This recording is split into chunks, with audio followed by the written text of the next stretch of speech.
the 14th of January and just looking at some early spring nectar and pollen sources. They're starting to bloom here in southeast Tennessee.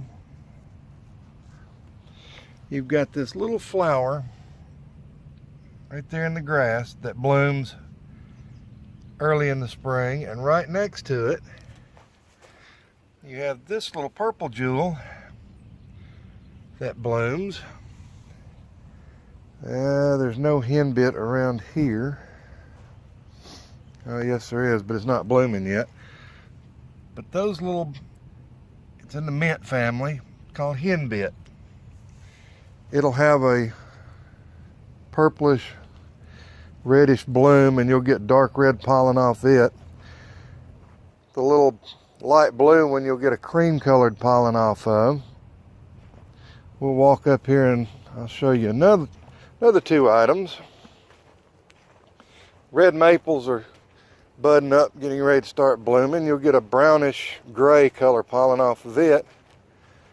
I personally don't have any red maples in my yard, but they're all over around me. This is a forsythia bush. As you can see, there's a girl checking out flowers. They've been all over it earlier this morning, so there's probably not much nectar and pollen in this bush left.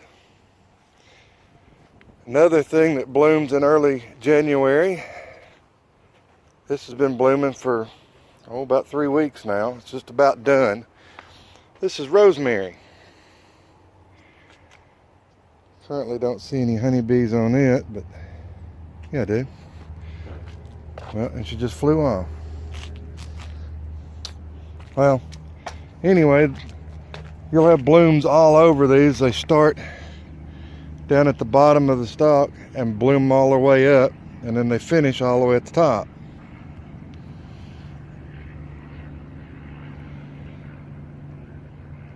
Yeah, there's a couple of bees on them.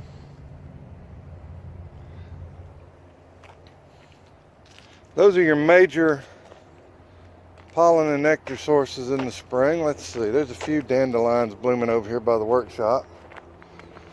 That's the next one. Your dandelions, they're probably a good 2 weeks away from blooming. Then I'm going to splice in a clip from yesterday when I was over at a friend of mine's house. He's got Oregon grapes in his yard.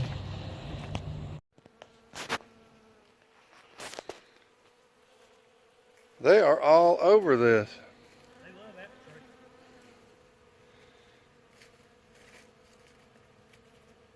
Look, it's blooming down there too, Lane. Yep. Well guys, this is what they call Oregon grape. I'd have to look up the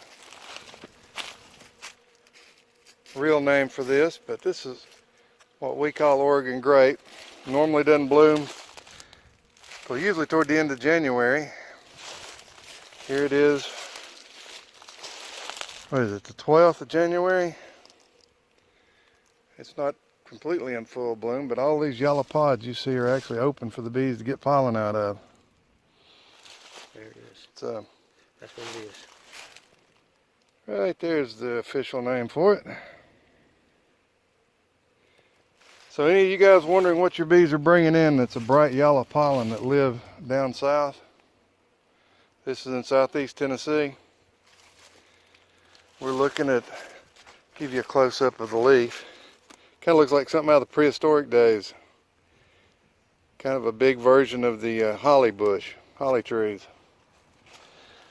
But as you can see, the bees are all over it. Get back over here to